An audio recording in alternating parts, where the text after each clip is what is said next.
Good day to you, ladies and gentlemen. This is the Hypersonic 55, and I'm coming to you with another film review. And today's film review will be on probably one of the biggest films of the year, The Dark Knight Rises. Now, I don't have to tell you about how big this film is. Chances are you're either going to see it or have seen it already. So I'm just going to say this right now. I think that The Dark Knight Rises is friggin' awesome. Fact! The film was just incredible, and I just loved it from start to finish. And I'm also going to put this out there right now. I think it is better than The Dark Knight. Yes, I just said that. And I'm going to explain to you why in this review. So what's the story of The Dark Knight Rises? Well, the film takes place 8 years after the events of The Dark Knight, and it seems like Gotham City has been in a state of peace for a while thanks to the Dent Act. That is, until a new threat appears in the shape of Bane. So despite Batman's tarnished reputation after the events of The Dark Knight, in which he took the rap for Dent's crimes, he feels compelled to intervene and assist the city and its police force, which is struggling to cope with Bane's plans to destroy the city. And that's the plot of The Dark Knight Rises without going into the area of spoilers. Ladies and gentlemen, I loved the story in this film. I thought the plot was deep, dark, elaborate, and had many layers to it. I found the story deep and involving from start to finish, and I love how the film handled the events from The Dark Knight and still made them relevant in this film as well. And I was also impressed to see how the film introduces all these new characters along with the more established people from the previous two films and make them all come together and have a purpose. The plot as a whole I sort of preferred here than I did in The Dark Knight. While The Dark Knight had a lot of interesting things in terms of corruption, chaos, and the more unethical decisions that people make, I think that The Dark Knight Rises just gave us more. It was a film which was on a much larger scale, which had much larger stakes, and we also had a villain that was ready to sink Gotham into the ground. And to me, this was just a lot more interesting than what I saw in the previous Batman film. And another great thing I liked about the film is the way in which he took elements from Batman Begins and The Dark Knight and brought it into this film.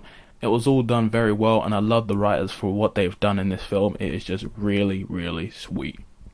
So let's talk about the cast of The Dark Knight Rises, starting with Christian Bale as Bruce Wayne / Batman. I thought he was really, really good in this film, and I also think this is his finest performance in the Dark Knight trilogy. Now, Bruce / Batman has been through a lot before, but I don't think any amount of training that he's done in the previous films could prepare him for what happens in The Dark Knight Rises. I mean, he's been out of the game as Batman for 8 years, and he has to get back into the game. It is really interesting to see the journey that this character goes on. He is pushed to the limits on a physical and mental level, and this makes for some really deep and emotional moments with this character as he falls from grace and has to build himself back up again. And I think Bale brought his A game to this film. He was brilliant. Okay, now let's move on to Anne Hathaway as Selena Kyle / Catwoman. And I'm just going to say this right now. Anne Hathaway kicked ass as Catwoman. I think one of the interesting things about her character was her backstory and the motives that she has for the things that she does. And it was great to see that she was relevant to the plot as well. Miss Hathaway brings the smart, cunning, and sexy nature of Catwoman from the comics to the big screen, and it's easy to get attached to her character as well. And she also kicks so much ass in this film, it's actually just ridiculous. I was really impressed by Hathaway in her fight scenes, and to be honest, I think this is her best role ever. And I love the character dynamic between Catwoman and Batman. That was done very well as well. Okay, so let's move on to the big bad villain of The Dark Knight Rises, and that is Tom Hardy as Bane. Simply put, he killed it as Bane. He was terrific. Bane is a very captivating character and a great villain to watch on screen. He is an intelligent, calculated, and menacing terrorist leader who, just from looking at his face, you know that he is badass. Tom Hardy brings a great deal of tenacity, intensity, and realism to his role. And I loved Bane in this film. I just thought he was a cracking villain. And to be honest, in a lot of ways, I liked him more as a villain than the Joker in The Dark Knight. Now, a lot of people may not agree with me on that, but to be honest, I just liked Bane more because of his motives in this film.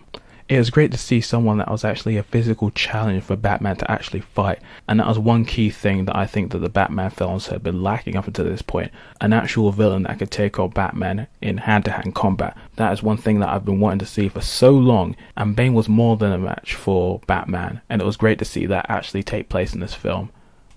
I also like Sir Michael Caine as Alfred in this film as well.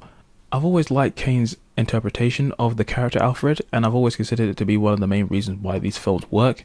And Alfred really does get his time to shine in this film. In The Dark Knight Rises, he really does deliver some of the most emotive speeches that he has done in the entire trilogy. And I love Michael Caine's performance in this film. It was really cool. Another character I really liked was the return of Commissioner Gordon, played by Gary Oldman. I've always considered him as one of the quintessential characters that work really well in this trilogy of Batman films. And it's great to see how the events of The Dark Knight have affected his character in this film, and then see what his character does and how that transpires over the course of the film. Gary Oldman was awesome as Commissioner Gordon, and I thought it was great.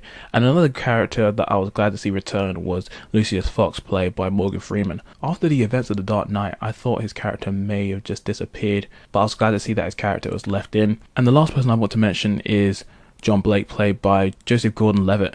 I was surprised at how much he was actually used in the film, and I loved the way in which his character was used in the story. It was really cool. And the rest of the cast happened to do well in their respective roles too. So now that we've talked about the characters and the story of The Dark Knight, let's talk about the presentation of the film. From a visual standpoint, The Dark Knight Rises is flawless. Everything about this film looks stunning, and that is a really impressive thing to be able to pull off when it's a film that doesn't have that much CGI or special effects. I think the main reason why this film succeeds is down to the cinematography. The way the film is shot is simply incredible. Other interesting aspects about the presentation of the film come in the shape of the fight scenes, which were really well choreographed, whether it be Catwoman taking out a good number of thugs or whether it was the fight scenes between Bane and Batman. They were just really well done. A lot of the scenes in the city just look really, really good. From the nighttime scenes to the daytime scenes to the scenes when it happens to be in the winter season, all of it is shot in a fantastic way. It just looks so good. But one thing that may outdo the visual presentation is the audio presentation. The soundtrack done by Hans Zimmer in this film is hands down one of the best soundtracks I've heard in forever. Not since Inception have I heard such an incredible soundtrack that has literally just rocked my eardrums from the beginning to the end. Hans Zimmer's soundtrack for this film is simply flawless, and I just love it to death. So is there anything I didn't like about this film? Well, to be honest, the film is a little slow in the first third. It takes a little while to establish a good few things, with a good number of characters coming into play and a good number of new story elements being set up. And one other thing would be Bane's voice.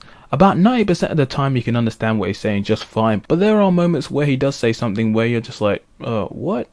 But otherwise he's just fine.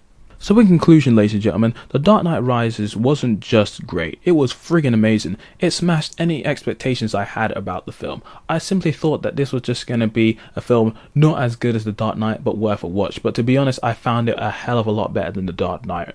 I found myself wholeheartedly interested in the film from start to finish. To be honest, it's hard to give this film a rating. You could give it a 9 out of 10, 10 out of 10, take your pick. It's kind of hard to rate, just like I did with The Avengers, but yeah, in terms of rating, 10 out of 10, why not? Hopefully you found this review informative as always, and look forward to the next one when it shows up, and drop me a comment, tell me what you thought of the movie, whether you liked it or whether you hated it. Until the next time, ladies and gentlemen, this is the Hypersonic 55 signing out. Nana Batman! Yeah.